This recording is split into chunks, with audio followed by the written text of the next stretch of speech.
24ஆம் அதிகாரத்தினுடைய 54வது வசனத்திலிருந்து, பின்பு அவனும் அவனோடு இருந்த மனிதரும் புசித்து குடித்து ராத்தங்கினார்கள். காலையிலே எழுந்திருந்து அவன், என் எஜமானிடத்திற்கு என்னை அனுப்பிவிடுங்கள் என்றார்.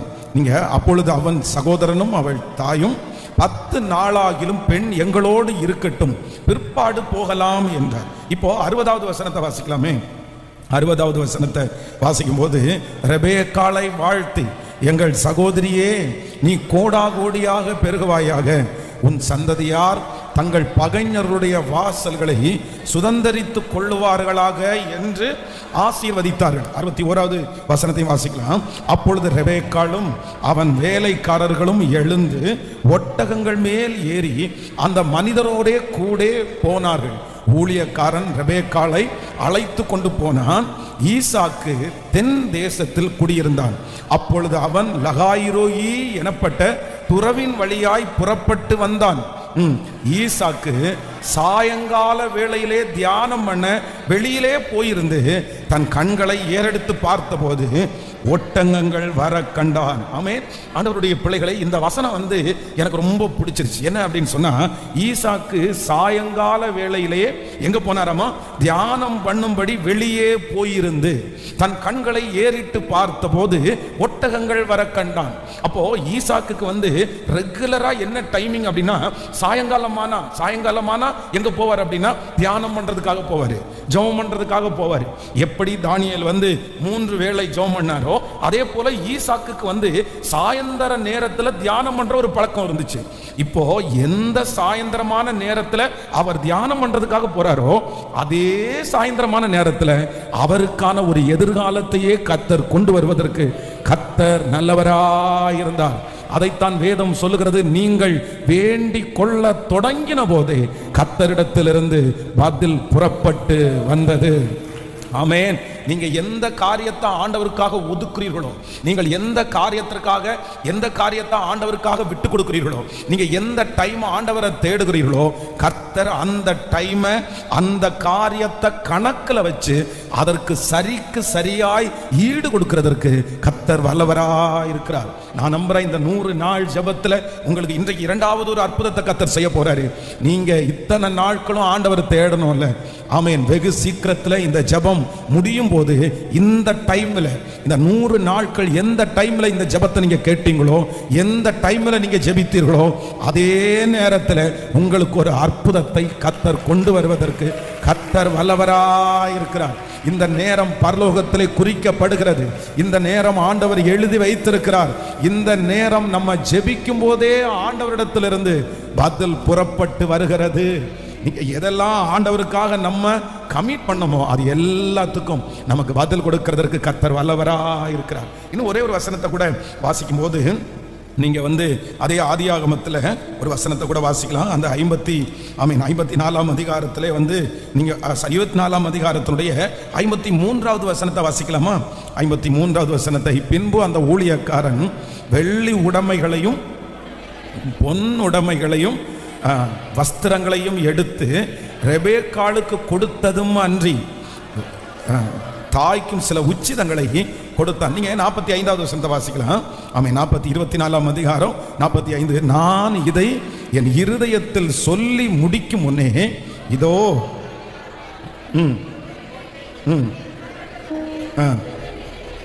ஆமென் புறப்பட்டு துறவில் இறங்கி போய் தண்ணீரை மொண்டாள்.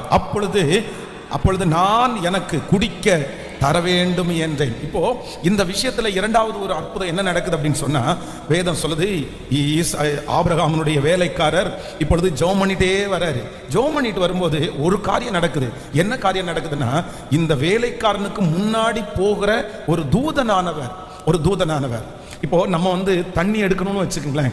கிணத்துல தண்ணி எடுக்கணும்னா, இல்ல பைப்பில் தண்ணி எடுக்கணும்னா, எப்ப தண்ணி எடுப்பாங்கன்னா, ஒரு குடம் காலியானா தான் நம்ம அந்த இப்போ நிறைய பேருக்கு வீட்டில் கவர்மெண்ட் கொடுக்குற தண்ணி கார்பரேஷன் வாட்டர் வருது அப்படின்னு சொன்னால் நிறைய லைன் வீட்டில் குடி இருக்கிறவங்க சத்தம் போட்டுகிட்டே இருப்பாங்க. தண்ணி எடுக்கலையா, தண்ணி எடுக்கிறீங்களா அப்படின்னு சொல்லி எல்லாரும் நைட் நிறைய பேர் தண்ணி வரும்போது தூங்காமலாம் இருக்கிறவங்க நிறைய பேர் இருக்காங்க. ஏன்னா அந்த தண்ணியை விட்டா திருப்பி கிடைக்காது. அப்போது எல்லாருமே அந்த தண்ணிக்காக எதிர்பார்த்துட்டு இருப்பாங்க. ஆனால் அதே நேரத்தில் வீட்டில் டேங்க் ஃபுல்லாக தண்ணி இருந்துச்சுன்னா, இந்த டைம் எனக்கு தண்ணி வேண்டாம், எனக்கு ஏற்கனவே என்ன இருக்குது, தண்ணி. அப்போ ஒரு குடத்துல தண்ணி காலி ஆனாதான் எங்க போக முடியும், தண்ணி எடுக்க போக முடியும். அப்போ நான் என்ன நினைக்கிறேன்னா, இங்கே ரெண்டு தூதன், ஒரு தூதன் என்ன பண்றாருன்னா இவங்களுக்கு முன்னாடியே போய் இந்த குடத்தை அவர் என்ன பண்றாருன்னா வெறுமையாக்குறார். குடத்தை வெறுமையாக்குனாதான் அவங்க தண்ணி எடுக்கிறதுக்கு எங்க வருவாங்க, துறவுக்கு வருவாங்க. துறவுக்கு வந்தாதான் அங்க என்ன நடக்கும்னா அற்புதம் நடக்கும். அப்போ சில நேரத்தில் ஆண்டவரால் அனுப்பப்படுகிற தூதர்கள் நம்முடைய வாழ்க்கையை வெறுமையாக்குறது மாதிரி இருக்கும். ஆனா ஒண்ணு நினைச்சுக்குங்க, எந்த இடத்துல ஒரு வெறுமையாக்கப்படுகிறதோ அந்த இடத்துல ஆண்டவருடைய அற்புதம் பயங்கரமாய் பெரியதாய் கடந்து வரும். நீங்க காணா ஒரு கல்யாண வீட்டுல வேதத்துல வாசிக்கும் போது அங்க திராட்சரசம் என்ன பட்டுச்சு. அப்போ ஒரு அற்புதம் நடக்கிறதுக்கு முன்னாடி, ஒரு பெரிய அற்புதம் நடக்கிறதுக்கு முன்னாடி சில நேரத்தில் என்ன உண்டாகுதுன்னா ஒரு குறைவு உண்டாகிறது, ஒரு தடுமாற்றம் உண்டாகிறது. உங்க வாழ்க்கையில ஒரு தடுமாற்றம் உண்டாகுமே ஆனால், ஒரு குறைவு உண்டாகுமே ஆனால், நீங்க அதை தப்பா எடுத்துக்க வேண்டாம். அதுல அற்புதத்தை ஆண்டவர் செய்வதற்காக தான், ஆண்டவர் ரட்சிப்பதற்காக தான், ஆண்டவர் உங்களை மகிமையாய் நடத்துவதற்காக கர்த்தர் உங்களுக்கு முன்பாக ஒரு தூதனை அனுப்பி அற்புதம் செய்கிறதுக்குடைய சூழ்நிலையா ஆண்டவர் என்ன பண்றாரு சொல்லுங்களேன். ஒரு பெரிய அற்புதத்திற்கான ஒரு சூழ்நிலையை ஆண்டவர் உருவாக்குறாரு. ஒரு சூழ்நிலை உருவாகிறது. இது நம்மை கர்த்தர் அவமானப்படுத்தணுன்றதுக்காக அல்ல, இது நம்ம கஷ்டப்படணுன்றதுக்காக அல்ல. நான் விசுவாசிக்கிறேன், இன்றைக்கு நீங்க கடந்து போகிற இந்த பிரச்சனை உங்களை அவமானப்படுத்துறதுக்காக ஆண்டவரை அனுமதிக்கல. அதற்கு மாறாக ஒரு தூதன் ஒரு பெரிய அற்புதத்திற்கான ஒரு வழியை அந்த இடத்துல ஒரு பாதையை உண்டு பண்ணுகிறார். இந்த பிரச்சனையினுடைய முடிவு, இந்த தேவையினுடைய முடிவு ஒரு மகா பெரிய அற்புதத்தை, ஒரு பெரிய தரிசனத்திற்கு நேராய், ஒரு பெரிய லட்சியத்திற்கு நேராய் நடத்துமே தவிர வேறு ஒன்றுக்கும் ஆண்டவர் இதை அனுமதிக்கவே இல்லை. ஹல்லேலூயா. ஃபர்ஸ்ட் யோசேப்பு எகிப்தினுடைய அரண்மனையிலே அதிகாரியாய் வைக்கணும்னு ஆண்டவருடைய பெரிய திட்டம். ஆண்டவர் அதான் அவனுடைய முன்குறிப்பாய் கர்த்தர் கொடுத்திருக்கிறார். ஆனா என்ன நடக்குது அப்படின்னு சொன்னா, அந்த அதிசயம் நடக்கிறதுக்கு இப்ப என்ன உண்டாக்க வேண்டியது இருக்குன்னா ஒரு வழியை ஆயத்தப்படுத்த வேண்டியது இருக்குது. தன்னுடைய தகப்பனாரை விட்டு அவர் பிரிஞ்சுதான் ஆகணும். இப்ப எகிப்திற்கு போய் கொஞ்ச நாள் அவர் அடிமையா வேலை பார்த்து தான் ஆகணும். அதுவும் போத்திபாருடைய வீட்டில் அவர் இருக்கணும், சிறைச்சாலையில் அவர் இருக்கணும். இது எல்லாத்தையும் ஆண்டவர் தான் கொண்டு போறாரு. அப்போ பார்வோனுடைய அரண்மனையில ஆண்டவர் அவனை அதிகாரியாய் உயர்த்துறதுக்கு முன்பாக அவனுக்கு பிடிக்காத, அவன் எதிர்பார்க்காத, அவனுக்கு யோசனையிலே இல்லாத சில பாதையில ஆண்டவர் நடத்துகிறார். அது எதற்காக என்றால் ஒரு பெரிய மகிமையை கொடுப்பதற்கு கர்த்தர் அந்த மனுஷனை ஆயத்தம் பண்ணி கொண்டிருக்கிறார். நான் தீர்க்க தரிசனமா சொல்றேன், இந்த சத்தத்தை கேட்கிற நிறைய பேரை ஆண்டவர் ஆயத்தப்படுத்தி கொண்டிருக்கிறார். ஆண்டவர் உங்களை ஆயத்தப்படுத்தி கொண்டிருக்கிறார். அந்த பெரிய காரியத்திற்காக ஆண்டவர் ஆயத்தப்படுத்தி கொண்டிருக்கிறார். இந்த குறைவு பெரிய அற்புதத்திற்கான ஆயத்தம், இந்த வருத்தம் பெரிய அற்புதத்திற்கான ஆயத்தம். கர்த்தர் இந்த சூழ்நிலையில உங்களை நடத்துவதற்கு காரணம் உங்களை கஷ்டப்படுத்துவதற்காக அல்ல. கர்த்தர் வாக்கு கொடுக்கிறார், நான் ஒரு பெரிய அற்புதத்தை கர்த்தர் உங்களுக்காக செய்வதற்கு இந்த சூழ்நிலை உண்டாகிறது. இந்த சூழ்நிலை நன்மையாகவே மாறப்போகிறது. இந்த சூழ்நிலையை ஆண்டவர் அங்கீகரித்து இதுல நம்முடைய நல்ல கைகளை தட்டி கர்த்தரை மகிமைப்படுத்தி முழு பலத்தோடு ஹல்லேலூயா நல்ல கைகளை தட்டி இயேசுவே அப்படி நீர் நடத்தி கொண்டிருக்கிற இந்த பாதை நன்மையாய் முடிகிறதற்காக ஸ்தோத்திரம். ஆமென். ஆரம்பம் அற்பமானாலும் முடிவு சம்பூர்ணமா, ஆரம்பம் அற்பமானாலும் முடிவு சம்பூர்ணமா, குறைவுகள் நிறைவாகட்டும், குறைவுகள் நிறைவாகட்டும், எல்லா வறட்சி செழிப்பாகட்டும், எல்லா வறட்சி செழிப்பா. கைகளை மேலடி புது கிருபை தாரும் தேவா, புது பலனை தாரும் தேவா, புது கிருபை தாரும் தேவா, புது பலனை தாரும் தேவா. புதிய நாடுக்குள் என்னை நடத்தும், புதிய கிருபையால் என்னை நிறுத்தும், புதிய நாடுக்குள் என்னை நடத்தும், புதிய கிருபையால். வெட்கத்திற்கு பதிலாக இரட்டிப்பு நன்மை தாரும் தேவா. பாடுவோம்.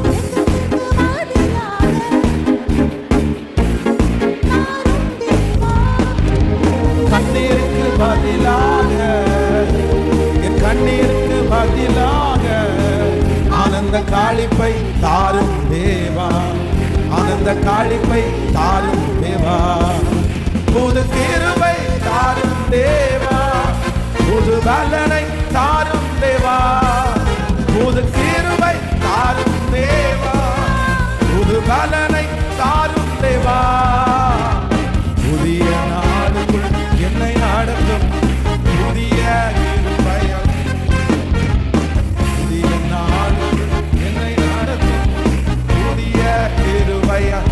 சொல்லுவோம், சவால்கள் சந்தித்திட, உலகத்தில் ஜெயம் எடுக்க, சவால்கள் சந்தித்திட,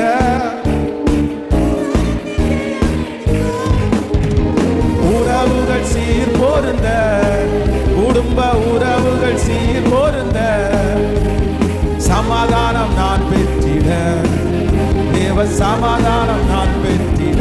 சொல்லுவோம், புது கிருபை தாரும் தேவா, புது வல்லனை தாரும் தேவா, புது கிருபை தாரும் தேவா, புதிய நாளுக்குள் என்னை நடத்தும் புதிய கிருபையால் என்னை, புதிய நாளுக்குள் என்னை நடத்தும் புதிய கிருபையால். ஹல்லேலூயா, ஆமென். சில குழப்பங்கள், சில அவமானங்கள், சில தோல்விகள், சிலருடைய பெரிய பழிச்சொற்கள் நமக்கு வர்றதுக்கு காரணம் என்ன அப்படின்னு சொன்னா, நம்மை அடுத்த படியிலிருந்து கர்த்தர் அங்கிருந்து இன்னொரு உயர்வுக்கு கொண்டு போகிறதற்கு நமக்கு முன்னாடி ஆண்டவர் போய் என்ன பண்றாருன்னா, கர்த்தர் வழியை ஆயத்தப்படுத்துகிறார், கர்த்தர் வழியை ஆயத்தப்படுத்துகிறார். ஒரு இடத்துல இருந்து உங்களை கலட்டி விடுறாங்களா, ஒரு இடத்துல உங்களை ரிஜெக்ட் பண்றாங்களா, நீங்க கவலையே படாதீங்க. நீங்க இன்னொரு தலைவனாய் மாறப்போகிறீர்கள், இன்னொரு தலைவியாய் மாறப்போகிறீர்கள். அதற்காக தான் அந்த இடத்திலிருந்து நம்ம கலட்டி விடப்படுறோம். அதனால தான் அந்த இடத்துல நமக்கு வாய்ப்பு கிடைக்கல. அதனால எந்த இடத்துல ஆண்டவருடைய பிள்ளைகளுக்கு தீமை நடந்தாலும் உடனே நம்ம நினைக்க வேண்டியது என்னன்னா, ஆண்டவர் வந்து ஒரு குறைவை அனுமதிக்கிறார் என்றால் ஒரு பெரிய நிறைவை கர்த்தர் தரப்போகிறார். ஆமென். இப்போ பாருங்களேன், நம்முடைய வாழ்க்கையில நம்ம அனுபவிச்ச எல்லா ஆசீர்வாதத்திற்கு பின்னாக என்ன இருந்துச்சுன்னா, ஒரு விசாலம் இல்லை, ஒரு நெருக்கம்தான் நமக்கு ஒரு விசாலத்தை கொண்டு வந்திருக்குது. உண்மைதானே? எத்தனை பேர் ஆமோதிக்கிறீர்கள்? இதுவரைக்கும் உங்க வாழ்க்கையில ஒரு நெருக்கம் தானே உங்களுக்கு ஒரு விசாலத்தை கொண்டு வந்திருக்குது, ஒரு அழுகை தானே உங்களுக்கு ஆனந்த களிப்பை கொண்டு வந்திருக்குது, ஒரு சிறையிருப்பு தானே உங்களுக்கு ஒரு பெரிய விடுதலை கொண்டு வந்திருக்குது. நான் நம்புறேன், இதுவரைக்கும் ஒரு நெருக்கம் உங்களுக்கு ஒரு விசாலத்தை கொண்டு வருமானால், இப்பொழுது நீங்கள் கடந்து போகிற இந்த நெருக்கமும் ஒரு விசாலத்தை நிச்சயமாய் கொண்டு வரும். ஆமென். ஆண்டவர் எப்பவுமே அப்படிதான். ஒரு காரியத்தை விரிவாக்கணும்னு நினைச்சிட்டாருன்னு வச்சுக்கோங்களேன், ஒரு பிள்ளைகளை கர்த்தர் வந்து ஆசீர்வதிக்கணும்னு நினைச்சிட்டாருன்னா, முதல்ல ஒரு தூதனை அனுப்பி கர்த்தர் என்ன பண்றாருன்னா, ரொம்ப ப்ரிப்பரேஷன் பண்றாரு, நிறைய சரி பண்றாரு. ஆனா அது நமக்கு நிறைய நேரத்தில் என்னவா இருக்கும்னா, ரொம்ப கடினமா இருக்கும். ஃபர்ஸ்ட் வந்து எந்த இடத்துல எந்த ப்ராஜெக்டை ஃபர்ஸ்ட் ஆரம்பிச்சாலும் முதல்ல பார்க்கறதுக்கு அலங்கோலமா இருக்கும், கொதறி போட்டது மாதிரி இருக்கும். அதற்கு பிறகுதான் நேர்த்தியா ஒன்றொன்றா அப்படியே கட்டி எழுப்பப்படும். அதனால ஆண்டவருடைய துணையோடு தான் இது நடக்குது. ஒரு தூதனை ஆண்டவர் அனுப்பி இருக்கிறாரு, உங்களை கர்த்தர் ரெடி பண்றாரு, கர்த்தர் உங்களை ஸ்டடி பண்றாரு, ஆண்டவர் உங்களை ஜெபம் பண்ண வைக்கிறாரு, ஆண்டவர் உங்களை உருவாக்கி கொண்டு இருக்கிறார். இதற்கு பிறகு பாருங்க, ஒரு பெரிய மகிமையை பார்ப்பீங்க. அந்த மகிமை இதுவரையிலும் கண்டிராத ஒரு மகிமையா இருக்கும். ஹல்லேலூயா. இல்லைன்னா நம்ம நிறைய நேரத்தில் எப்படி இருந்துருவோம் தெரியுமா? அப்படியே இருந்துருவோம். நான் இன்னைக்கு விசுவாசிக்கிறேன் அப்படிதான். நம்ம வந்து இந்த ஊழியத்தில் கூட இந்த இடம் வரைக்கும் வர்றதுக்கு திரும்பி பார்த்தா இதே மாதிரி தான். இந்த வேலையை யார் தான் பார்த்துருக்கிறாருன்னா, ஆண்டவர் தான் பார்த்துருக்கிறாரு. ஆனால் நம்ம யாரை திட்டிட்டு கிடந்தோம் சொல்லுங்க? நம்ம யாரை திட்டிட்டு கிடந்தோம்? நம்ம பிசாசை திட்டிட்டு கிடந்தோம். பொல்லாத ஆவியே, நீ தடையை கொண்டு வர்றியா? பொல்லாத ஆவியே, இந்த மனுஷனுக்குள்ள ஏவி நம்மளை இப்படி துரத்த பார்க்குறியா அப்படின்னு இதுவரைக்கும் நம்ம திட்டினது பிசாசை திட்டிட்டு இருந்தோம். ஆனால் உண்மையிலேயே அந்த வேலையை செஞ்சது யார் தான்? இன்னும் வாயிலே வரமாட்டேங்குது. ஆண்டவர் தான் அந்த வேலையை செஞ்சிருக்கிறாரு. எப்பா, நான் உன்னை சும்மா விட்டேன்னா நீ இங்கே உட்கார்ந்துருவ, நீ சும்மா விட்டேன்னா நீ வந்து அடுத்த லெவல் நீ போகவே மாட்ட. நான் பாரு, உனக்காக ஒரு வழியை ஆயத்தப்படுத்துகிறேன். அப்படியே சாதகமாக இருந்தவங்க எதிராக திரும்புறாங்க. அன்பா இருந்தவருடைய அன்பு வித்தியாசமாகுது. சில நேரத்தில் உங்களுடைய வாழ்க்கையில சாதகமா இருந்த நிறைய பேர் வெறுப்பா மாறிடுவாங்க, அன்பா இருந்த நிறைய பேர் பகைக்க ஆரம்பிப்பாங்க. எல்லாம் ஆப்போசிட்டா மாறும். உடனே நீங்க வந்து பிசாசு வேலை பார்க்கறான் அப்படின்னு எல்லாம் நினைக்க வேண்டாம். ஆண்டவர் அந்த இடத்திலே உங்களை உயர்த்துவதற்கு கர்த்தர் ஒரு பாதையை, கர்த்தர் ஒரு பாதையை, கர்த்தர் ஒரு வழியை ஆண்டவர் ஆயத்தப்படுத்துகிறார். ஒரு சோதனை முன்பாக வரும், ஒரு சுத்திகரிப்பு முன்பாக வரும், ஒரு ஜெபிக்க வைக்கிற ஒரு ஜெப ஆவி முன்பாக வரும்.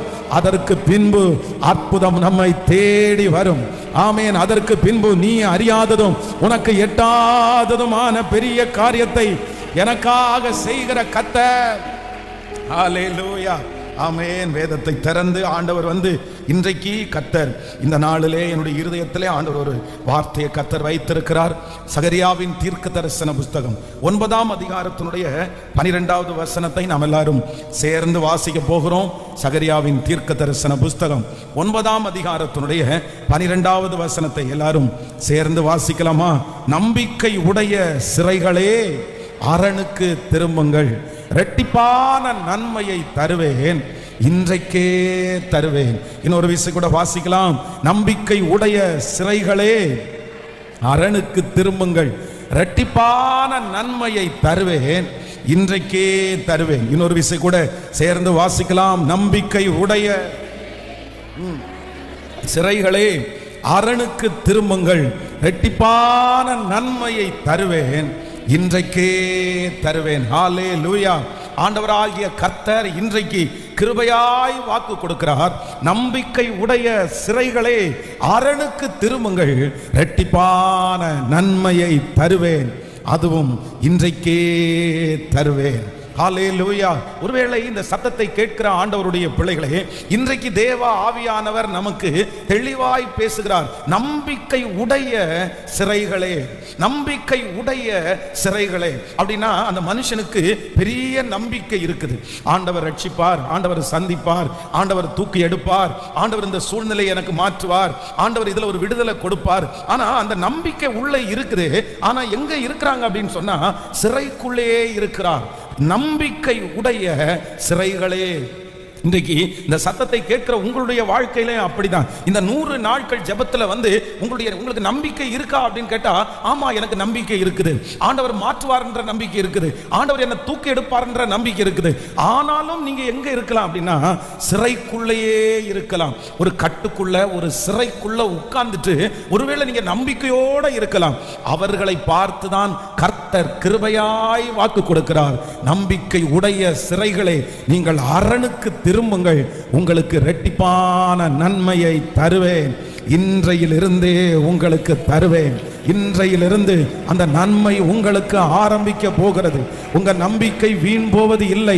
நீங்கள் சிறைக்குள்ளே இருந்தாலும் நம்பிக்கையாய் இருந்த அந்த நம்பிக்கையை கர்த்தர் கிருபையாய் வாக்கு கொடுக்கிறார். அந்த நம்பிக்கை ஒரு நாளும் கெட்டு போகாது.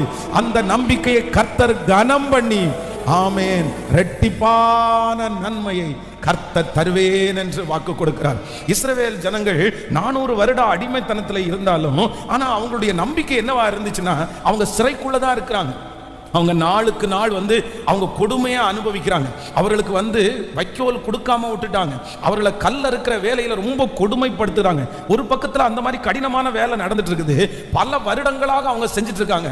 ஆனா அவங்களுக்குள்ள என்ன இருக்குன்னா ஒரு நம்பிக்கை இருக்குது. கண்டிப்பா ஒரு நாள் இந்த இடத்திலிருந்து நாங்கள் கானான் தேசத்திற்கு போவோம், ஆண்டவர் என்னை கூப்பிட்டுட்டு போவாரு, எங்க சன்னதி அதுல போவாங்க. அவர்கள் நம்பிக்கையுடைய சிறைகளா இருந்தாங்க.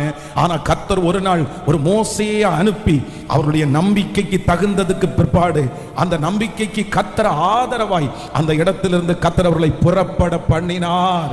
அதனால கர்த்தர் இன்னைக்கு சிலருக்கு தீர்க்க தரிசனமாய் வாக்கு கொடுக்கிறார். மகளே, இவ்வளவு நடந்தும் நீ உன் நம்பிக்கையை விடல. மகனே, நீ இவ்வளவு நடந்தும் உன் நம்பிக்கையை நாம் விடல. சில நேரத்துல நிறைய பேர் கேட்கிறாங்க, நீ இன்னும் சிறைக்குள்ளதானே இருக்கிற, நீ இன்னும் அவமானத்துக்குள்ளதானே இருக்கிற, நீ இன்னும் ஒண்ணுமே மாறவே இல்லையே, இன்னும் எந்த சூழ்நிலையும் சரியில்லாம இருக்குதே, அப்ப இன்னும் உனக்கு நம்பிக்கை இருக்குதா, இன்னும் உனக்கு விசுவாசம் இருக்குதா? அப்ப நீங்க மனசார சொல்றீங்க, எஸ், இன்னும் எனக்கு நம்பிக்கை இருக்குது. நான் சிறைக்குள்ளே இருந்தாலும் என்னுடைய அவமானங்கள் மாறாட்டாலும் என்னிடத்துல இருக்கிற நம்பிக்கை மட்டும் போகல. நான் நம்புறேன், அந்த நம்பிக்கை வச்சவர் கர்த்தர், அந்த நம்பிக்கை உங்களுக்குள்ள இருக்க பண்ணினவர் தேவன். இன்றைக்கு உங்களை பார்த்துதான் ஆண்டவருடைய வார்த்தை கடந்து வருகிறது. நம்பிக்கை உடைய சிறைகளே, நீங்கள் அரணுக்கு திரும்புகிற நேரம் வந்தது. நீங்கள் அரணுக்கு திரும்புகிற நாள் வந்தது. ஏனென்றால் கர்த்தர் நீங்கள் நம்பிக்கொண்டிருந்த அந்த காரியத்திற்கு 2 மடங்கு பதிலை கர்த்தர் தரப்போகிறார். இரட்டிப்பான நன்மை வரும். நீங்கள் இப்பொழுது ஆமோதிக்கிற இந்த நேரத்திலிருந்து ஆமென், அது ஆரம்பமாகிறது. இன்றைக்கே தருவேன், இன்றைக்கே தருவேன். ஹல்லேலூயா. அதனால உங்களுடைய நம்பிக்கையை நீங்க விடாதீங்க. ஒரு அழைப்பு வரப்போகிறது, ஒரு தீர்க்க தரிசனம் உங்களுக்கு வரப்போகிறது. என்ன தீர்க்க தரிசனம்னா, நம்பிக்கை உடைய சிறைகளுக்கு ஒரு அழைப்பு வரப்போகிறது. ரெட்டிப்பான நன்மையை கொடுக்கிறதற்கு ஆவியானவர் எதிர்பார்த்து கொண்டே இருக்கிறார். அந்த ரெட்டிப்பான நன்மை யாருக்கு கிடைக்குதுன்னா, சிறையிலே இருந்தாலும் நம்பிக்கையா இருக்கிறவர்களுக்கு, கஷ்டத்திலே இருந்தாலும் நம்பிக்கையா இருக்கிறவர்களுக்கு, எதுவும் நடக்கவில்லை என்றாலும் நம்பிக்கையா இருக்கிறவர்களுக்கு இன்று கர்த்தர் திரும்பவும் உங்களை உற்சாகப்படுத்துகிறார். உன் நம்பிக்கையை விட்டுறாத மகளே, மகனே, உன் நம்பிக்கையை விட்டுறாத. நீ எதிர்பார்த்துட்டு இருக்கிற அந்த ஜெபத்தை நீ விட்டுறாத. நீ இன்னும் நம்பிக்கொண்டிரு, இன்னும் விசுவாசித்துக் கொண்டிரு. உன் மீட்பர் உயிரோடு இருக்கிறார். ஓ ஹல்லேலூயா. உன்னுடைய சிறையிருப்பு சீக்கிரமாய் மாறப்போகிறது. நீங்கள் சிறையிலிருந்து சீக்கிரமாய் வெளியே வரப்போகிறீர்கள். உங்களுக்கு ஒரு அழைப்பு வரப்போகிறது. உங்களுக்கு ஒரு இரட்டிப்பான நன்மையை கர்த்தர் தருவேன் என்று கர்த்தர் வாக்கு கொடுக்கிறார். நல்ல கைகளை தட்டி நம்புறேன். Thank you Jesus, thank you Jesus, hallelujah, thank you Jesus. ஆண்டவருடைய பிள்ளைகளே, இந்த வாக்குத்தத்த வசனத்தை நான் தியானித்துக் கொண்டிருக்கும் போது வேதத்தில் நம்பிக்கையோட காத்திருந்த ஒரு மனிதன், ஆனா பல ஆண்டுகளாக அந்த மனுஷனை குறித்து நம்ம நிறைய இந்த 100 நாள் ஜெபத்தில் தியானிச்சோம். ஆனா இன்னைக்கு எனக்கு ரொம்ப வித்தியாசமான ஒரு அனுபவமா இருந்துச்சு. அப்படின்னா 38 வருடமாய் வியாதியாய் இருந்த அந்த மனுஷன் அந்த குளத்தின் அருகே கிடக்கிறான். ஆனா எப்படி இருக்கிறான்னா, அவனுக்குள்ள என்ன இருக்குன்னா, நம்பிக்கை இருக்குது. நம்பிக்கை இருந்தாலும் அந்த மனுஷன் எங்கதான் இருக்கிறார், சிறைப்பட்டு கொண்டுதான் இருக்கிறான். விடுதலை கிடைச்சிச்சா அப்படின்னு கேட்டா விடுதலை கிடைக்கல. அடுத்த மாசம் எனக்கு விடுதலை கிடைக்கும் அப்படின்னு ஒரு திட்டத்துல சொல்லிட்டாருன்னா, அடுத்த மாசம் அவர் கேட்டாருன்னா, என்னப்பா போன மாசம் தான் சொன்னேன், இந்த மாசம் விடுதலை ஆயிருவேன்னு சொன்னேன், இந்த மாசம் அற்புதம் நடந்துச்சு கேட்டா, இல்ல ஒண்ணும் இல்ல, அடுத்த வருஷம் எனக்கு கிடைச்சிரும், அடுத்த வருஷம். இப்படியே அவன் நம்பிக்கை அவனுக்குள்ள இருக்கிறது. நான் விடுதலையா, ஏன்னா அவன் நிறைய ட்ரை பண்ணி இருக்கிறான். அவன் அந்த குளத்திலே விழுவதற்கு அவன் நிறைய முயற்சி எடுக்கிறான். எதுவுமே அவனுக்கு நடக்கல. ஆனா நம்பிக்கையை தளர விடவே இல்லை. அந்த ஒரு மனுஷனுக்காக நம்பிக்கொண்டு அந்த சிறையிலே இருக்கிற அந்த மனுஷனை விடுதலையாக்குறதற்கு ஆண்டவர் எப்படி அன்றைக்கு கடந்து வந்தாரோ, அதே போல நான் நம்புறேன், நிச்சயமாகவே முடிவு உண்டு. உங்கள் நம்பிக்கை வீண் போகாது. நீங்கள் நடக்காமல் நம்பிக்கொண்டிருக்கிற அந்த காரியத்திலிருந்து உங்களை விடுதலை ஆக்குறதுக்கு ஒரு நாள் ஏசப்பா வருவார். ஒரு நாள் அந்த இடத்திலிருந்து தூக்கி எடுக்கிறதுக்கு ஆண்டவர் வருவார். ஒரு நாள் உங்க நம்பிக்கைக்கு ஒரு பலன் உண்டாகும். ஒரு நாள் என் நம்பிக்கை வீண் போகலன்னு நீங்க சொல்லுவீங்க. ஒரு நாள் நான் நம்பினவர் பெரியவர்னு கண்டிப்பா நீங்க வாக்கு கொடுப்பீங்க. அம்மா, கர்த்தர் உன் பிள்ளையை குறித்து நம்பிக்கொண்டிருந்த அந்த நம்பிக்கை நிச்சயமா வீணா போகாது. ஹல்லேலூயா. உங்க நம்பிக்கைக்கு உயிர் கொடுக்கிற ஒருத்தர் இருக்கிறார். ஆமென். உங்க நம்பிக்கைக்கு பலன் தருகிற ஒருவர் இருக்கிறார். Thank you Jesus. ஆமென். அந்த மனுஷனை குறித்து நம்ம வேதத்தில் வாசிக்க போறோம். யோவான் எழுதின சுவிசேஷம் 5ஆம் அதிகாரத்தினுடைய நம்ம 8வது வசனத்திலிருந்து 11வது வசனம் வரைக்கும் நம்ம வாசிக்க போறோம். யோவான் எழுதின சுவிசேஷம் ஆமென் 5ஆம் அதிகாரத்தினுடைய 8வது வசனத்திலிருந்து வாசிக்கலாமா? வாசிக்கலாம். இயேசு அவனை நோக்கி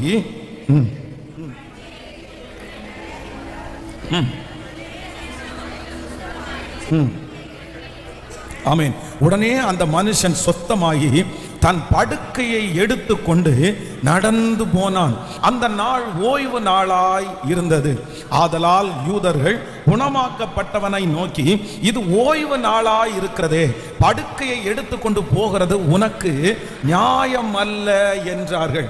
நல்லா கவனிங்க ஆண்டவருடைய பிள்ளைகளே, இத்தனை நாட்களும் இந்த பகுதியில் எத்தனையோ காரியத்தை நான் செய்தியாய் கொடுத்திருக்கிறேன். நான் எத்தனையோ வெளிப்பாடுகளை கர்த்தரிடத்திலிருந்து பெற்றுக் கொண்டிருக்கிறேன். ஆனா இன்றைக்கு நம்பிக்கை உடைய சிறைகளே, நீங்கள் அரணுக்கு திரும்புங்கள், இரட்டிப்பான நன்மையை தருவேன், இன்றைக்கே தருவேன் அப்படின்ற இந்த வார்த்தை எந்த மனுஷனுக்கு ரொம்ப பொருந்தும்னா, இந்த 38 வருடமாய் வியாதியாய் இருக்கிற இந்த மனுஷனுக்கு ரொம்ப அழகா இது பொருந்தது. இந்த மனுஷன் அத்தனை ஆண்டுகளாக என்ன பண்ணியிருக்கிறாருன்னா அந்த இடத்துல வியாதியாய் படுத்து கிடக்கிறார். இந்த மனுஷனுக்கு என்ன தேவை அப்படின்னு சொன்னா, இந்த இடத்துல இந்த மனுஷனுக்கு சுகம் மட்டும்தான் தேவை. யாராவது ஒருத்தர் அவனை சுகப்படுத்தினா போதும். பொதுவாக நம்ம இப்ப பாருங்களேன், ஒரு 6 நாள் 5 நாள் உங்களுக்கு காய்ச்சல் வந்துச்சு அப்படின்னா, அந்த காய்ச்சல் உங்களுக்கு சரியாயிரும். அந்த காய்ச்சல் சரியாயிட்டு திரும்ப நீங்க பழையது போல நீங்க வேலை செய்யணும்னா திரும்ப ஒரு 10 நாள் ஆயிரும். சிலருக்கு இந்த டெங்கு காய்ச்சல், இந்த மாதிரி மோசமான காய்ச்சல் எல்லாம் வந்துச்சுன்னு வைங்களேன், ஒரு 15 நாள் கண்டினியூவா அந்த காய்ச்சலோட இருந்தாங்கன்னா நிறைய பேருக்கு கை காலெல்லாம் வீங்கிரும். அந்த அந்த அந்த காய்ச்சல் முடிஞ்சதற்கு பிறகு அந்த முட்டி வலி, அந்த கை வலி பாத்தீங்கன்னா 6 மாசம் 3 மாசம் வரைக்கும் இருக்கும். சிலர் சொல்லுவாங்க, இப்பதான் அவங்களுக்கு காய்ச்சல் வந்துட்டு போயிருக்குது, அதனால இனி அடுத்த உடம்பு ஸ்ட்ரென்த் ஆகிற வரைக்கும் அப்படிதான் இருக்கும் அப்படின்னு சொல்லுவாங்க. ஆனா இந்த இடத்துல இந்த மனுஷன் கிட்டத்தட்ட 38 வருஷமா வியாதியா இருக்கிறார். 38 வருஷமா வியாதியா இருக்கிற மனுஷனுக்கு இன்னைக்கு சுகம் கிடைக்குது. சுகம் கிடைச்ச அடுத்த நேரத்தில் ஆண்டவர் அவனை பார்த்து என்ன சொல்றாருன்னா, உன் படுக்கையை எடுத்துக்கொண்டு நட, உன் படுக்கையை எடுத்துக்கொண்டு நட. ஆண்டவர் ஒரு அற்புதத்தை செய்தாரானால், ஒரு சுகத்தை கொடுப்பாரானால், நான் நம்புறேன் அத்தனை நாட்களும் நமக்கு இருந்த பிரச்சனையை கர்த்தர் சரி பண்ணும்போது அதை ஒரு சைடு எஃபெக்ட் கூட இல்லாம நமக்கு விடுதலை ஆக்குறதற்கு கர்த்தர் வல்லவரா இருக்கிறார். ஆண்டவர் சரி செய்தாரானால் அதற்கு பிறகு அதனுடைய விளைவு, அதனால வருகிற பிரச்சனை கண்டிப்பாக நமக்கு இருக்கிறது இல்லை. ஆனா இதுல இந்த நம்பிக்கையுடைய இந்த சிறைக்கு ஆண்டவர் கொடுத்த முதல் பரிசு என்ன அப்படின்னு சொன்னா, அவன் எதிர்பார்த்தது அற்புதம், அவன் எதிர்பார்த்தது சுகம். ஆனா ஆண்டவர் சுகத்தை மட்டும் கொடுக்கல. இப்ப ஆண்டவர் என்ன பண்றாருன்னா, ஒரு நன்மையை அந்த மனிதன் சுமக்கும்படியாய் வைக்கிறார், சுமக்கும்படியாய் வைக்கிறார். பாருங்க, சுத்தி இருக்கிறவங்க இந்த மனுஷன் வெறும் சுகம் மட்டும் பெற்றுட்டு அந்த இடத்துல இருந்து போயிட்டு இருந்தான்னா யாருமே அவனை என்ன பண்ணிருக்க மாட்டாங்க, ஒருத்தருமே கண்டுபிடிச்சிக்க மாட்டாங்க. அவங்க நிறைய பேருக்கு தெரிஞ்சிருக்காது. ஆனா இப்ப ஏன் இவனை தெரியுது அப்படின்னு சொன்னா, இவன் என்ன சுமந்துட்டு போறான், தன்னுடைய படுக்கையை சுமந்துட்டு போறதுனாலதான் அவங்க எல்லாருமே அவனை கண்டுபிடிச்சாங்க. இது ஓய்வு நாளா இருக்குது, இந்த நாள்ல நீ இப்படி சுமக்கலாமா, இந்த நாள்ல நீ இப்படி வேலை செய்யலாமா, யார் உன்னை இப்படி செஞ்சா, யார் உனக்கு சுகப்படுத்தினாங்கன்னு அதனால தான் கேட்கிறாங்க. அப்போ நான் விசுவாசிக்கிறேன், நம்பிக்கையுடைய சிறைகளுக்கு ஒரு அதிசயம் நடக்க போகிறது. நீங்க எதிர்பார்க்கிறது ஒரு அற்புதம், நீங்க எதிர்பார்க்கிறது ஒரு சுகம்.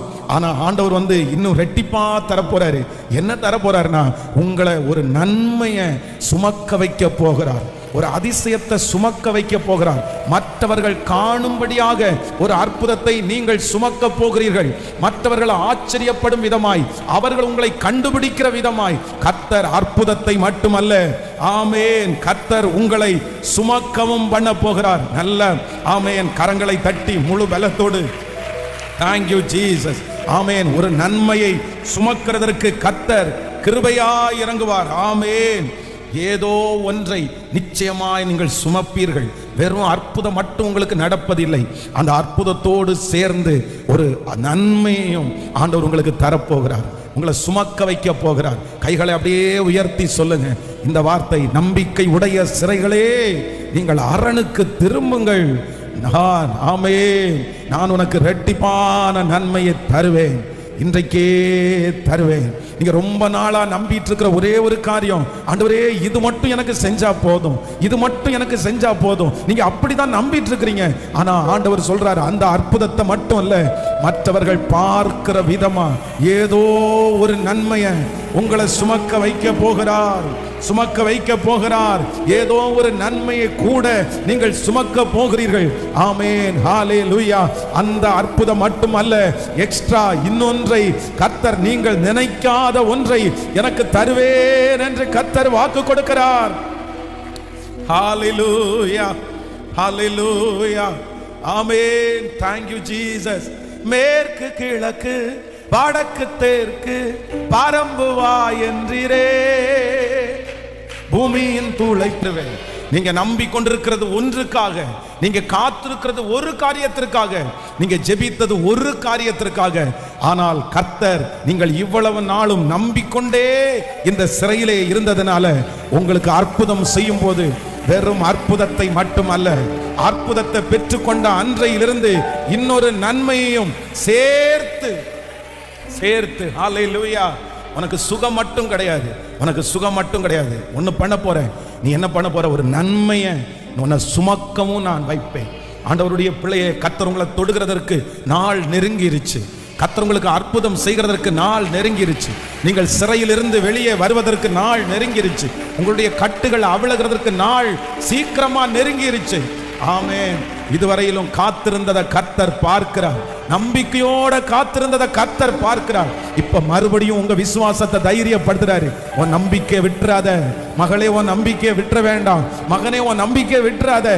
நான் உன் கூட இருக்கிறேன். உன்னை அழைத்தவர் அவர், இதுவரையிலும் கைவிடாதவர் அவர். ஆமென். இரட்டிப்பான நன்மையை தருகிறவர். அல்லேலூயா. அப்போ இந்த சிறையிருப்பு, நம்பிக்கையுடைய சிறையிலே இருந்த இந்த மனுஷனுக்கு ஆண்டவர் வந்து ஃபர்ஸ்ட் நான் தியானிக்கும் போது ஒரு மிகப்பெரிய பிரம்மாண்டத்தை கொடுக்கிறாரு. அவனை வந்து அற்புதத்தோட அனுப்பாம அடுத்து நெக்ஸ்ட் இன்னொன்னு, அவன் கேட்காத ஒன்றையும் கர்த்தர் தந்தார். ஹல்லேலூயா. ஆமென். நம்பர் 2, இரண்டாவதாக எனக்கு ரொம்ப ஆச்சரியமா இருந்தது என்ன அப்படின்னா, நீங்க 5ஆம் அதிகாரத்தினுடைய நீங்க வாசிக்கலாம். நீங்க 8வது வசனத்திலிருந்து வாசிக்கலாமே. 8வது வசனத்தில் இயேசு அவனை நோக்கி, ஆமென், எழுந்திரு, உன் படுக்கையை எடுத்துக்கொண்டு நட என்றார். உடனே அந்த மனுஷன் சொஸ்தமாகி தன் படுக்கையை எடுத்துக்கொண்டு நடந்து போனான். அந்த நாள் ஓய்வு நாளாய் இருந்தது. ஆதலால் யூதர்கள் குணமாக்கப்பட்டவனை நோக்கி, ஆமென், இது ஓய்வு நாளா இருக்கிறதே, படுக்கையை எடுத்துக்கொண்டு போகிறது உனக்கு நியாயம் அல்ல என்றார்கள். நல்லா கவனிங்க ஆண்டவருடைய பிள்ளைகளே. இந்த பெதஸ்தா குளத்துல வந்து என்னைக்குமே என்னவா இருக்கும்னா ரொம்ப பிஸியா இருக்கும். என்னைக்குமே அந்த இடத்துல ஒரு கூட்டம் இருந்துட்டே இருக்கும். ஏன்னா எப்ப தூதன் கலக்குவான் அப்படின்னு தெரியாது. அன்னைக்கு அற்புதங்கள் நடந்து கொண்டே இருக்கும். நிறைய பேருடைய கண்ணு பெதஸ்தா குளத்தை பார்த்துட்டே இருக்கும். நிறைய பேர் இன்னைக்கு யார் விடுதலை ஆக்கப்பட்டார், இப்படி நிறைய அந்த என்னைக்குமே அந்த இடத்துல வந்து ரொம்ப ரொம்ப ஆக்டிவா, ரொம்ப விசாலமா இருக்கும். ஆனா என்னைக்கு இருக்காது அப்படின்னா, இந்த சாபத் அப்படின்னா அந்த குறிப்பிட்ட அந்த ஓய்வு நாள் இருக்கு பாருங்க. இந்த ஓய்வு நாள் மட்டும் இந்த பெதஸ்தா குளம் எப்படி இருக்கும்னா ரொம்ப வெடிச்சோரி இருக்கும். அப்படின்னா யாருமே இருக்க மாட்டாங்க. ஏன் அப்படின்னா அன்னைக்கு தூதன் கூட என்ன பண்ண மாட்டாரு, பெதஸ்தா குளத்துல அன்னைக்கு தூதன் கூட வர மாட்டாங்க. யாருக்கு கூட லீவு, தூதனுக்கு கூட அன்னைக்கு லீவு, அவ்வளவுதான். அப்போ எல்லாருமே எத்தனை 1000 பேர் வந்து அந்த பெதஸ்தா குளத்துல இருந்தாலுமே அன்னைக்கு அந்த ஓய்வு நாள் அன்னைக்கு யாருடைய கான்சென்ட்ரேஷனும் அந்த பெதஸ்தா குளத்துல இருக்கிற வியாதிஸ்தர்கள் மேல போகாது. யாருமே அற்புதம் இன்னைக்கு கிடைக்கும் அப்படின்ற அந்த நம்பிக்கையே இருக்காது. இப்போ ஏசப்பாவும் வரும்போது வந்து ஒரு பெரிய அலாரம் கொடுத்துட்டு இல்ல பக்கத்துல எக்கால சத்தத்தோட அப்படியெல்லாம் ஆண்டவர் வரல. ஆண்டவர் எப்பவுமே 12 பேரோட வர்றவர். இதுல என்ன பண்ணிட்டாருன்னா ஆண்டவர் வந்து தனியா இந்த இடத்துல வர்றாரு. அப்போ சைலண்டா வந்து யார்கிட்டயுமே டிஸ்டர்ப் பண்ணாம, யாரும் தன்னிடத்துல கூடாம, இந்த நம்பிக்கையுடைய இந்த ஒரே ஒரு சிறகுக்காக ஆண்டவர் வராரு. வந்துட்டு அந்த மனுஷனுக்கு சுகம் கொடுக்கிறாரு. அவ்வளவுதான். சுகம் கொடுத்தா இப்ப நம்முடைய பார்வைக்கு யாருக்குமே அது என்ன பண்ணிருக்க கூடாதுன்னா தெரிஞ்சிருக்கவே கூடாது. ஆனா இங்க ஒண்ணு நடக்குது. இந்த அற்புதத்தை சுற்றி இருக்கிற எல்லாரும் பார்க்கிற விதமாய் அவனுடைய வாழ்க்கையில ஒரு அற்புதம் நடக்கிறது. இது மறைந்திருக்க வேண்டிய அற்புதம் தான், இது தெரியாம இருக்க வேண்டிய அற்புதம் தான். ஆண்டவர் வந்த நேரம் வித்தியாசமான நேரம். ஆண்டவர் தனியா தான் ஆண்டவர் வந்தாரு. அந்த நாள் வந்து எல்லாருடைய அற்புதத்தையும் கேட்கிற நாளும் அல்ல. ஆனால் வேதம் சொல்கிறது இந்த மனுஷனுக்கு கர்த்தர் செய்ததை எல்லாருடைய கண்களும் பார்க்கிற அளவிற்கு அவனுக்கு ஒரு அற்புதம் நடந்தது. நான் நம்புறேன். நம்பர் 2, இரண்டாவது, நம்பிக்கைக்குரிய சிறைகளே, நம்பிக்கைக்குரிய சிறைகளே, நீங்கள் அரணுக்கு திரும்புங்கள். உங்களுக்கு ஒரு ரெட்டிப்பான நன்மை வரப்போகிறது. என்ன நன்மை வரப்போகுதுன்னா, நீங்க ஜெபிச்சது யாருக்கும் தெரியாம, நீங்க அழுதது யாருக்கும் தெரியாம, நீங்க கேட்டுட்டு இருக்கிறது யாருக்கும் தெரியாம, ஆனா ஆண்டவர் உங்களுக்கு ஒரு அற்புதம் செய்ய போகிறார். அது யாருக்கும் தெரியாதது அல்ல. உங்களுக்கு கொடுக்கிற அற்புதம் பலருடைய கண்கள் காண போகிறது. பலருடைய கண்கள் காண வேதம் சொல்கிறது, இன்று அவர்கள் கண்களுக்கு முன்பாக உன்னை நான் மேன்மைப்படுத்துவேன். எல்லாரும் பார்க்கிற விதமாய், எல்லாரும் திரும்பி பார்க்கிற விதமாய். ஆமென். உங்க பிள்ளைய திரும்பி பார்ப்பாங்க, உங்க குடும்பத்தை திரும்பி பார்ப்பாங்க, அந்த தொழிலை திரும்பி பார்ப்பாங்க. அநேகருடைய கண்களுக்கு ஆச்சரியமா இருக்கிற அளவிற்கு, சொந்தக்காரங்களுடைய கண்கள் ஆச்சரியப்படுகிற அளவிற்கு கர்த்தர் உங்களை மேன்மைப்படுத்த போகிறார். உங்களுக்கு கர்த்தர் கொடுக்கிற விடுதலை ஒரு நபருக்கு தெரிகிறது அல்ல. கர்த்தர் உங்களுக்கு கொடுக்கிற சிறையிருப்பிலிருந்து விடுதலை ஒரு குடும்பத்திற்கு அல்ல. கர்த்தர் சொல்லுகிறார், உன்னை ஊரார் பார்க்கிற அளவிற்கு உன்னை நான் மேன்மைப்படுத்துவேன். நம்புறவங்க நல்ல கைகளை தட்டி ஆமென். சகல பார்வோன் ஜனங்களுக்கு முன்பாகவும் எகிப்து ஜனத்திற்கு முன்பாகவும் அல்லேலூயா. கர்த்தர் யோசேப்பை கர்த்தர் உயர்த்தினார். ஆண்டவர் உங்களை உயர்த்துகிற காலம் வரும். இன்றைக்கு மறைஞ்சிருக்கிற உங்களை ஆண்டவர் அற்புதம் கொடுத்து வெளியரங்கப்படுத்துகிறதற்கு வல்லவர். விசுவாசிக்கிறீர்களா இல்லையா? உங்களுடைய சாட்சியை நிறைய பேர் கேள்விப்படுவார்கள். கர்த்தர் உங்களுக்கு கொடுக்கிற அந்த அற்புதம் ஒரு டெஸ்டிமனியா மாறும். நிறைய பேர் அதனால மனம் திரும்புவார்கள். நிறைய பேருக்கு அந்த சாட்சி பெரிய சாட்சியா இருக்கும். உங்க பிள்ளைகளை குறிச்ச சாட்சி நிறைய பேருக்கு போய் சேரும், உங்க குடும்பத்திற்கு போய் சேரும். ஹல்லேலூயா. எல்லாரும் பார்க்கிற விதமாய் என்னை ஆசீர்வதிக்கிற கர்த்தர். அப்படியே கைகளை உயர்த்தி இந்த காரியத்திற்காக அப்படி தேங்க்யூ ஜீசஸ். அவர் இன்று நான் உன்னை அவர்கள் கண்களுக்கு முன்பாக உன்னை நான் மேன்மைப்படுத்துவேன். அவர்கள் கண்களுக்கு முன்பாக உன்னை மேன்மைப்படுத்துவேன். சொந்தங்களுக்கு முன்னாடி உன்னை மேன்மைப்படுத்துவேன். அவமானப்பட்டவங்களுக்கு முன்னாடி உன்னை மேன்மைப்படுத்துவேன். குறைவாய் நடத்தினவர்களுக்கு முன்பாக மேன்மைப்படுத்துவேன்.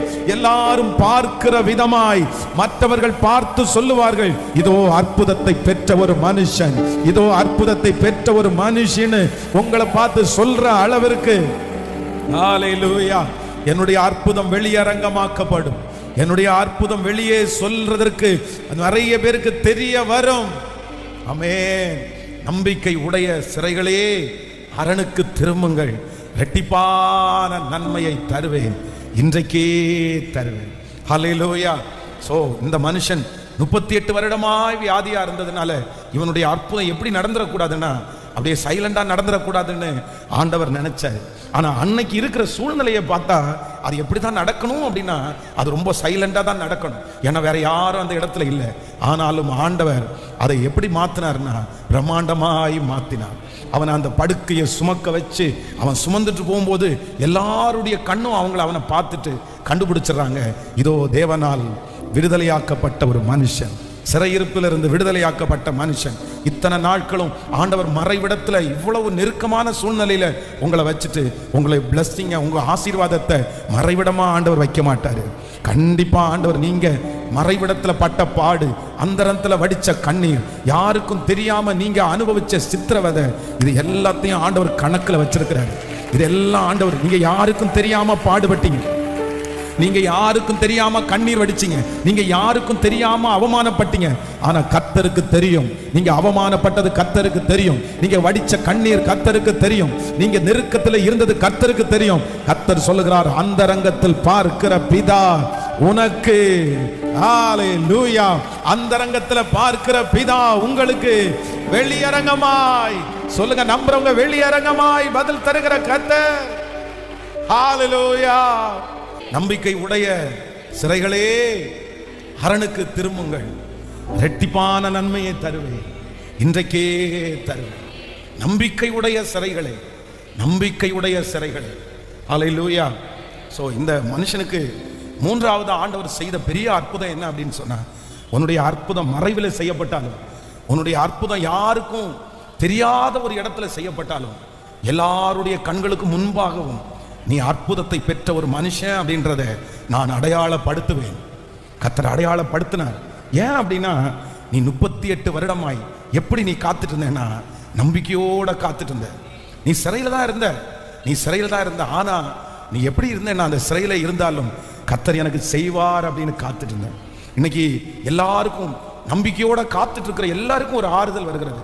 கர்த்தர் ஒரு பெரிய ஆறுதலான வார்த்தையை பேசுகிறார். நீங்க நம்பிக்கையோட தானே சிறையில இருந்தாலும் நம்பிக்கையோட தானே காத்துட்டு இருக்கிறீங்க. உங்களுக்கு ஒரு அற்புதத்தை ஆண்டவர் செய்வார். அது உங்க வீட்டுக்கு தெரிஞ்சது மாதிரி இல்லை. ஆமென். உங்களுக்கு பர்சனலா மட்டும் இல்லை, உங்களுக்கு கர்த்தர் செய்கிற அற்புதம், உங்களுக்கு ஆண்டவர் கொடுக்கிற அற்புதம் நிறைய பேருடைய கண்ணு பிரமிப்பா பார்க்கும். நீங்க அற்புதத்தை பெற்றவர்கள் என்கிற அடையாளம் அவர்களுக்கு தெரியும். கர்த்தர் சொந்தங்களுக்கு முன்பாக உங்களை அடையாளப்படுத்துவார். நீங்க அடையாளப்படுத்தப்படுவீர்கள். உங்களை பார்க்கிறவங்க நிறைய பேர் உங்களை வித்தியாசமா பார்ப்பாங்க. ஆமென். கர்த்தர் உங்களை பார்க்க வைப்பார். அவர்கள் முன்பு இருந்தது போல அல்ல, அவர்கள் மகிமையாய் உங்களை பார்ப்பார்கள், ஆச்சரியமா பார்ப்பார்கள். இது தீர்க்க தரிசனமான வார்த்தை. குறைவாய் பார்த்த கண்கள் பிரமிப்பா பார்க்கும். அவமானப்படுத்துறது மாதிரி பார்க்கிற கண்கள் இனி ஆச்சரியமா பார்க்க போகிறது.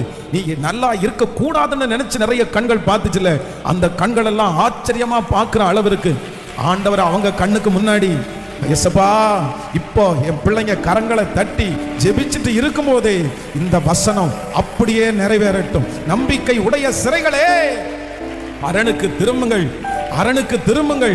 இதோ இதோ என் பிள்ளை நம்பிக்கையோட அந்த சிறையில உட்கார்ந்து இருக்குது. அற்புதம் நடக்கணும், அந்த பிள்ளைக்கு அற்புதம் நடக்கணும், ரெட்டிப்பான நன்மை வரணும், இந்த பிள்ளை நம்பினதற்கு ஒரு பதில் வரணும், இவங்க நம்பினதுக்கு ஒரு அற்புதம் நடக்கணும், உங்களை நம்பினதுக்கு ஒரு அற்புதம் நடக்கணும். உங்களை நம்புற நம்பிக்கை வீண் போகாது. நீர் நம்பிக்கைக்குரிய தெய்வம், நீர் நம்பிக்கைக்குரிய தெய்வம். இயேசுவே, இந்த 100 நாட்களும் நம்பின நம்பிக்கையை நினைச்சிருங்கப்பா, நினைச்சிருங்கப்பா. நீர் நம்பிக்கைக்குரிய தெய்வம். ஹல்லேலூயா. இதுல ஒரு மிகப்பெரிய ஆச்சரியமான ஒன்று என்னன்னா, வேதம் சொல்கிறது இது இந்த வாசலை குறித்து, இது ஆட்டு வாசல். நீங்க யோவான் சுவிசேஷம் 5ஆம் அதிகாரத்தினுடைய 2வது வசனத்தை வாசிப்பீர்கள். ஆனால் 5ஆம் அதிகாரம் 2வது வசனம், எபிரேய பாஷையிலே பெதஸ்தா எனப்பட்ட ஒரு குளம் எருசலேமின் ஆட்டு வாசல் அருகே இருந்தது. அதற்கு 5 மண்டபங்கள் உண்டு. அடுத்த வருஷம், அவைகளில் குருடர், சப்பானிகள், சூம்பன உறுப்புடையவர்கள் முதலான வியாதிக்காரர் அநேகர் படுத்திருந்து தண்ணீர் எப்பொழுது கலக்கும் என்று காத்து கொண்டிருப்பார்கள். என்ன வாசலாமா இது? என்ன வாசல்? ஆட்டு வாசல். அப்போ பொதுவா இந்த எருசலேமிலே இருக்கிற தேவாலயத்துல பலி செலுத்துறதுக்காக நிறைய பேர் வருவாங்க. அப்படின்னா அவங்க ஒவ்வொருத்தரும் செஞ்ச பாவத்திற்காக இந்த ஆட்டுக்குட்டி பாத்தீங்கன்னா கரெக்டா இந்த ஆட்டு வாசல்ல நிறைய கொண்டு போய் கட்டி விட்டுருப்பாங்க. ஏன்னா ஊர்ல இருந்து அவங்க அதை எடுத்துட்டு வர முடியாது. அதனால இங்க இந்த சந்தையில இந்த ஆடுகளை வாங்கி அவங்க கொண்டு போய் ஆசாரியர்கள்ட்ட கொடுத்து பலி செலுத்துவது தான் வழக்கம். ஆனா இந்த ஆட்டு வாசல்ல எத்தனையோ லட்ச ஆடுகள் அப்படியே ஆயிரக்கணக்கான ஆடுகள் டெய்லி உள்ள போகுது. எதுக்காக போகுது? எதுக்காக போகுது? அவருடைய குற்றங்களுக்காக, பாவ நிவர்த்திக்காக போகுது, பலி செலுத்தப்படுவதற்காக போகுது. ஆனா இத்தனை 1000 ஆடுகள் போனாலும் அந்த இடத்துல என்ன நடக்கல அப்படின்னா, இன்னும் பாவ மன்னிப்பு யாருக்குமே கிடைக்கல, ரட்சிப்பு யாருக்குமே கிடைக்கல. இந்த வருஷம் போய் ஆடை வாங்கிட்டு போய் பலி செலுத்துறாரா, அடுத்த வருஷம் அதே மாதிரி ஒருத்தர் நிற்பாரு. அந்த ஆடுகளினாலே, ஆயிரக்கணக்கான ஆடுகளினாலே என்ன கிடைக்கல அப்படின்னா, ஒரு மனுஷனுடைய பாவத்திற்கு விமோச்சனம் கிடைக்கல. ஆனா நான் என்ன நம்புறேன்னா, அதே ஆட்டு வாசல்ல இப்பொழுது ஒரு தேவன் நுழைகிறார். ஆட்டுக்குட்டியானவர் உள்ள போறாரு. இந்த ஆட்டுக்குட்டியானவர் யார் அப்படின்னா, அவர் சகல உலகத்திற்கும் பாவத்தை சுமந்து தீர்க்கிற தேவ ஆட்டுக்குட்டி. இந்த ஆட்டுக்குட்டி உள்ளே போனதற்கு பிற்பாடு பலி நிறுத்தப்பட்டது. அதற்கு பிறகு பலி செலுத்தப்படவில்லை. காரணம் என்னன்னா, நமக்காக ஒரு ஜீவனுள்ள தேவனாகிய ஆமென் ஆட்டுக்குட்டி ஆனவர் நமக்காக பலியாகி போனதினாலே, இனி மாமிசத்தினாலே அல்ல, மாமிசத்தினுடைய இரத்தத்தினாலே அல்ல, ஆட்டுக்குட்டி ஆனவருடைய இரத்தத்தினாலே நாம் மீட்கப்பட்டிருக்கிறோம். நல்ல கரங்களை தட்டி அந்த தேவனுக்கு, அந்த ஆட்டுக்குட்டி ஆனவருக்கு, ஆமென், அந்த ஆட்டுக்குட்டி ஆனவருக்கு நன்றி சொல்லுங்க. எங்களுக்காக அடிக்கப்பட்ட ஆட்டுக்குட்டி ஆனவர், எங்களுக்காக அடிக்கப்பட்ட ஆட்டுக்குட்டி ஆனவர். ஆமென். அந்த மகா பெரிய மகிமையை கர்த்தர் நமக்கு கிருபையாய் கர்த்தர் தந்திருக்கிறார். சோ நம்பர் 1, நம்பிக்கைக்குரிய சிறைகளே அரணுக்கு திரும்புங்கள், இரட்டிப்பான நன்மையை தருவேன், இன்றைக்கே தருவேன். நீங்க நம்பிக்கொண்டிருக்கிற அந்த நம்பிக்கையில ஸ்டாண்ட் பண்ணுங்க, அந்த நம்பிக்கையில தொடர்ந்து ஓடுங்க. கர்த்தர் சொல்றாரு, நீங்க சிறையிலே இருந்தாலும் நம்பிக்கொண்டிருக்கிறதுனாலே உனக்கு 2 மடங்கு பதில் தருவேன். சோ நம்பர் 1, முதலாவதாக இதுக்கு கர்த்தர் பண்ணின ஃபர்ஸ்ட் என்ன? ஒண்ணு இல்ல, வெறும் அற்புதம் மட்டுமல்ல, அவனை கர்த்தர் என்ன பண்ணினார்னா சுமக்க வைத்தார், நன்மையை சுமக்க வைத்தார். அதனால உங்களுக்கு இந்த பிரச்சனைக்கு அற்புதம் மட்டும் கிடையாது, இந்த சூழ்நிலைக்கு மாற்றம் மட்டும் கிடையாது, எக்ஸ்ட்ரா இன்னொன்னு, நீங்க நினைக்காத ஒன்றையும் கர்த்தர், ஒரு அவார்டையும் உங்களுக்கு கர்த்தர் தருவேன் என்று வாக்கு கொடுக்கிறார். சோ நம்பர் 2, இரண்டாவதாக ஆண்டவர் இந்த இடத்துல இந்த மனுஷனுக்கு நம்பிக்கையுடைய இந்த சிறகுக்கு ஆண்டவர் செய்கிற இரண்டாவது அற்புதம்னா, அது ஓய்வு நாள், அது அமைதியான நாள், அது யாரும் பார்க்காத நாள். அன்னைக்கு வீடியோ கேமரா எதுவும் இல்லை, அன்னைக்கு போட்டோ ஷூட் எதுவுமே இல்லை. ஆனா அது வரைக்கும் எல்லாரும் போட்டோ ஷூட் பண்ணலாம், வீடியோ கேமரா எல்லாம் தூக்கிட்டு வரலாம், ஏன்னா அதை போட்டோ எடுத்து பார்க்கிறதுக்கு. ஆனா இன்னைக்கு எல்லாரும் அமைதியாகும் போது கர்த்தர் அற்புதத்தை யாருக்கும் தெரியாம செஞ்சாலும் எல்லாருடைய கண்களும் பார்க்கிற அளவிற்கு கர்த்தரவனை மகிமைப்படுத்தினார். அதனால நீங்க நம்பிக்கையோட காத்திருக்கிற உங்களுக்கு கர்த்தர் நிச்சயம் ஒரு அற்புதத்தை செய்வார். கண்டிப்பா ஒரு அற்புதம் நடக்கும். அந்த அற்புதம் எப்படி நடக்கும்னா, எல்லாருடைய கண்ணும் பார்க்கிற அளவிற்கு, பிரமிக்கிற அளவிற்கு. இது தீர்க்க தரிசனமான வார்த்தை. இதை உண்மையா விசுவாசிக்கிறவர்களுக்கு கர்த்தர் ஆம் என்றும் ஆமேன் என்றும் ஆமேன் அப்படியே கர்த்தர் செய்ய போகிறார். ஹல்லேலூயா. நம்பர் 3, மூன்றாவதாக இன்னொரு வசனத்தை கூட நம்ம வாசிக்கலாமா? ஆமென். 5ஆம் அதிகாரத்தினுடைய 3வது வசனத்தை வாசிக்கலாம். 5ஆம் அதிகாரம் 3வது வசனம். அவைகளிலே குருடர், சப்பானிகள், சூம்பின உறுப்புடையவர்கள் முதலான வியாதிக்காரர் அநேகர் படுத்திருந்து தண்ணீர் எப்பொழுது கலக்கும் என்று காத்து கொண்டிருப்பார்கள். அடுத்த வசனம். ஏனெனில் சில சமயங்களில் தேவதூதன் ஒருவன் அந்த குளத்திலே இறங்கி தண்ணீரை கலக்குவான். தண்ணீர் கலங்கின பின்பு யார் முந்தி அதிலே இறங்குவானோ அவன் எப்பேற்பட்ட வியாதிஸ்தனாய் இருந்தாலும் சொஸ்தமாவான். ஆண்டவருடைய பிள்ளைகளே, நன்றாய் கவனிச்சுங்க. இந்த இடத்துல வேதம் என்ன சொல்லுது அப்படின்னா, ஏனெனில் 3வது வசனத்தை வாசிக்கும் போது, அவைகளிலே குருடர், சப்பானிகள், சூம்பின உறுப்புடையவர்கள் முதலான வியாதிக்காரர் அநேகர் படுத்திருந்து. நல்லா கவனிச்சுங்க. இப்போ நீங்க என்ன கவனமாய் கவனிங்களேன். நீங்க இந்த கண்ணு தெரியாதவங்களை நீங்க பார்த்துருப்பீங்க, இல்லைன்னா கால் இல்லாதவங்களை பார்த்துருப்பீங்க. இந்த மாதிரி இந்த ஊனம் அப்படின்ற இந்த லிஸ்ட்ல ஊனம் என்கிற அந்த சூழ்நிலையில இருக்கிறவங்களை நீங்க பார்த்தீங்கன்னா அவங்க அவங்க அவங்க யாருமே 90% பேரை நீங்க எப்படி பார்க்க முடியாதுன்னா, ஒரு அழகானவர்களாகவோ இல்லைன்னா ஒரு கான்ஃபிடென்ட் ஆனவர்களாகவோ அவங்கள பார்க்கவே முடியாது. அவங்கள பார்த்த உடனே நம்ம என்ன கண்டுபிடிச்சிரும் அப்படின்னு சொன்னா, இவங்க என்ன ஆனவங்க, இவங்க ஊனமானவங்க. ஏன்னா அவர்களுடைய உடல் தோற்றத்தில் மட்டும் இல்லை, அந்த தோற்றத்தை அவங்க பார்த்ததுனாலேயே நம்ம தெரியல, அவங்க நம்மளை மாதிரி நார்மலா இல்லை நம்மளை மாதிரி அவங்களால எதையும் இருக்க முடியாது. அவங்க முகத்தில் ஒரு சோகம் இருக்கும், அவங்களுடைய நடையில் ஒரு ஸ்லோ இருக்கும். இந்த மாதிரி அவங்கள பார்த்த உடனே நம்ம கண்டுபிடிச்சலாம், ஒரு அடையாளப்படுத்திடலாம். ஐயோ இவங்களுக்கு பலவீனம், ஐயோ இவங்களுக்கு வியாதி, ஐயோ இவங்களுக்கு ஏதோ ஒன்று குறைவா இருக்குது அப்படின்றத நம்ம பொதுவாக கண்ணு தெரியாதவங்கள நிறைய பேரை நான் சந்திச்சிருக்கிறேன், நிறைய பேர் மீட்டிங் நடத்தி இருக்கிறோம். அப்போ நூற்றுக்கணக்கான பேர் வருவாங்க. அந்த நூற்றுக்கணக்கான பேர்ல பாத்தீங்கன்னா ஒருத்தரை கூட நம்ம என்ன பார்க்க முடியாதுன்னா, ஒரு வெளிச்சத்தோட ஒரு வித்தியாசமா நம்மள மாதிரி அப்படி பார்க்கவே முடியாது. சரி, கண்ணு மட்டும் தானே அவங்களுக்கு இதா இருக்குது, மற்ற மாதிரி எல்லாமே சரியா தானே அப்படின்னு பார்க்க முடியாது. அந்த ஒரு பலவீனம் அவங்களுடைய உருக்குலைஞ்சு போயிருப்பாங்க. அவங்களுடைய தோற்றத்தையே மாற்றுகிறதா அவங்களுக்கு அந்த பலவீனம் இருக்கும். இப்போ இந்த மனுஷன், இந்த நம்பிக்கையுடைய சிறையிலே இருக்கிற இந்த நம்பிக்கைக்குரிய 38 வருடமானவனுக்கு வெளியில போன உடனே வேதம் சொல்கிறது, இதுவரைக்கும் இந்த மனுஷனை அப்படிப்பட்ட ஒரு நோயாளியாய் அடையாளம் பார்க்கிறவங்களுக்கு கர்த்தர் செய்கிற அடுத்த பெரிய மிராக்கல் என்னன்னா, அவனுடைய அடையாளத்தை, அவனுடைய தோற்றத்தை கர்த்தர் ரொம்ப அழகா கர்த்தர் மாற்றினார். ஹல்லேலூயா. என்னுடைய ஆண்டவரை பொறுத்த வரைக்கும் அவர் என்ன செய்கிறவர் அப்படின்னு சொன்னா, நான் நிறைய டைம் இந்த வார்த்தையை பிரசங்கம் பண்ணியிருக்கிறேன், நம்முடைய தோற்றத்தை மாற்றுகிறது அவரை போல வேற யாருமே கிடையாது. அவர் நினைச்சார் அப்படின்னு சொன்னா நம்மளை அடையாளமே கண்டுபிடிக்க முடியாத அளவிற்கு நம்முடைய தோற்றத்தை ஆண்டவர் மாற்ற முடியும். நான் நம்புறேன், இந்த சோகமான முகத்தை ஆண்டவர் மாற்ற முடியும். ஒருவேளை நிறைய பேர் உங்களை பார்த்து நீங்க ரொம்ப சோகமான முகமா இருக்கிறீங்க அப்படின்னு எல்லாம் உங்களை சொல்லலாம். ஆனா ஆண்டவர் இந்த அற்புதத்தை உங்களுக்கு செய்வார். இந்த அடையாளம் உங்களுக்கு நடந்ததுக்கு பிற்பாடு நீங்க பாருங்க, உங்களுடைய வெளி அட்மாஸ்பியர்ல கர்த்தர் ஒரு மாற்றத்தை கொடுக்க போறாரு. உங்க தோற்றத்துல ஒரு மாற்றத்தை கொடுக்க போறாரு. உங்க தோற்றம் மதிக்கக்கூடிய ஒரு தோற்றமாய் மாறப்போகிறது. நிறைய பேர் கனப்படுத்தக்கூடிய ஒரு தோற்றமாய் ஆண்டவர் உங்க தோற்றத்தை மாற்றுறதுக்கு வல்லவரா இருக்கிறார். ஆமென். சிலர் தங்களுடைய தோற்றத்தின் பேரில் அவங்களுக்கு ரொம்ப ரொம்ப கஷ்டமா இருக்கும். மற்றவங்க முன்னாடி பேசாததுக்கு காரணம் அவங்க என்ன நினைப்பாங்க, நான் நல்லா இல்லை, நான் அழகா இல்லை, நான் இப்படி இருக்கிறேன், எனக்கு மற்றவங்கள மாதிரி கை இல்லை. அதான் எனக்கு ரொம்ப ஆச்சரியமா இருக்குது. ஒருத்தர் இந்த கைக்கு மட்டும் பார்த்தீங்க அப்படின்னு சொன்னா, கைக்கு மட்டும் கிரீம் போடுவார். கைக்கு மட்டும் அவர் வாங்கி வச்சிருக்கிறாரு. நான் ஒரு நாள் அவரோட தங்கும்போது இந்த கைக்கு மட்டும் கிரீம் போட்டிருந்தாரு. அப்போ நான் கேட்டேன், என்ன பொதுவாக லோஷன் போடுவாங்க சிலருக்கு, இந்த கையெல்லாம் ரொம்ப வரவரன்னு இருக்கிறதுனால சில லோஷன் சிலர் யூஸ் பண்ணாங்க. அதனாலே நான் கேட்டேன், இது லோஷன் இல்லை இது கிரீம் அப்படின்னு கேட்டேன். ஏன் அப்படின்னு பார்த்தா, கை மட்டும் பாருங்க எனக்கு வெள்ளையா இருக்குன்னா, இந்த கை மட்டும் வெள்ளையா இருந்துச்சு அவருக்கு. ஏன் இப்படி கைக்கு மட்டும் கிரீம் போடுறீங்கன்னு கேட்டா, இல்லை பாஸ்டர், நான் நிறைய பிஸ்னஸ் மேன் எல்லாம் போய் சந்திப்பேன், அவங்க எல்லாருமே எனக்கு கை கொடுப்பாங்க. எனக்கு கை கொடுக்கும்போது அவங்க கை பார்த்தீங்கன்னா வெள்ளை வெள்ளைன்னு இருக்கும், என் கை ரொம்ப கருப்பா அசிங்கமா இருக்கும். அதனால நான் ரொம்ப ஃபீல் பண்ணது என் கைக்கு தான் ஃபீல் பண்ணியிருக்கிறேன். அதனால அதிலிருந்து கையில கொஞ்சம் கிரீம் போட்டு இப்போ கையை அப்படி. எனக்கு ரொம்ப ஆச்சரியமா இருந்துச்சு, என்னடா கையெல்லாம் கொடுக்கறதுல கூட இப்படி ஒரு இன்ஃபீரியர் இருக்குமா, இல்லைன்னா அது கூட பார்ப்பாங்களா அப்படின்றது எனக்கு அப்பதான் தெரிஞ்சிருச்சு. அப்போ சிலருக்கு தங்களுடைய தோற்றத்தை குறித்து உங்களுக்கு ரொம்ப ஒரு நெகட்டிவ் இருக்கலாம். நான் ஏன் இப்படி இருக்கிறேன் அப்படின்னு சொல்லலாம்.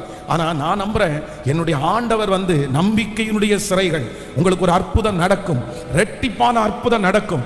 நடக்கும்போது என்ன நடக்கும்னா, உங்களுடைய தோற்றம் முதற்கொண்டு கர்த்தர் மாற்றுவதற்கு வல்லவராய் இருக்கிறார். ஹல்லேலூயா, ஆமென். இதை விசுவாசிக்கிறவர்களுக்கு அப்படியே நடக்கட்டும். இயேசுவே, இனி அந்த இன்ஃபீரியர் உங்களுக்கு இருக்காது. வாலிப பிள்ளைகளுக்கு அது இருக்காது. ஆமென், ஹல்லேலூயா. மற்றவங்களுக்கு முன்பாக தைரியத்தோடு போய் நிற்கிறதற்கு, கான்ஃபிடென்ட்டோட போய் நிற்கிறதற்கு, அதுக்காக நான் ஆண்டவருடைய பிள்ளைகள் நான் அழகாகி போய் நிற்கணும்னால நினைக்க வேண்டாம். உங்களுக்கு இருக்கிற அழகு போதுமானது. கர்த்தர் உங்களை சுத்தப்படுத்தி அழகுபடுத்தி அவர்களுக்கு முன்பாக எப்படி நிற்க வைக்க முடியும்னா, ஒரு கான்ஃபிடென்ட்டான ஒரு நபராக நிற்க வைக்க முடியும்.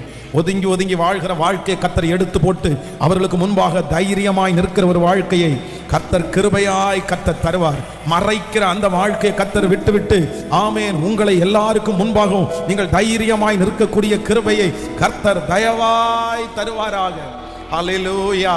அப்படியே கைகளை உயர்த்தி சொல்லலாம், நம்பிக்கையுடைய சிறைகளே அரணுக்கு திரும்புங்கள், இரட்டிப்பான நன்மையை தருவேன், இன்றைக்கே தருவேன்.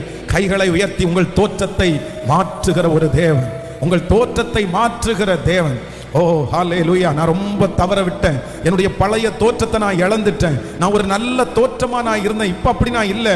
எனக்கு அந்த தைரியமே எனக்கு இல்லாம இருக்குது. யாருடைய முகத்தை பார்க்கறதுக்கு எனக்கு பிடிக்கல. பெரிய பெரிய நபர்களை சந்திக்கிறதுக்கு என்னால முடியல. ஆனா கர்த்தர் தோற்றத்தை மாற்றுகிற கர்த்தர்.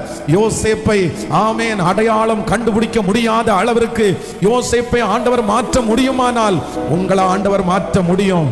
அந்த சரீர பலத்தை கர்த்தர் தருவார். ஆரோக்கியத்தை ஆண்டவர் தருவார்.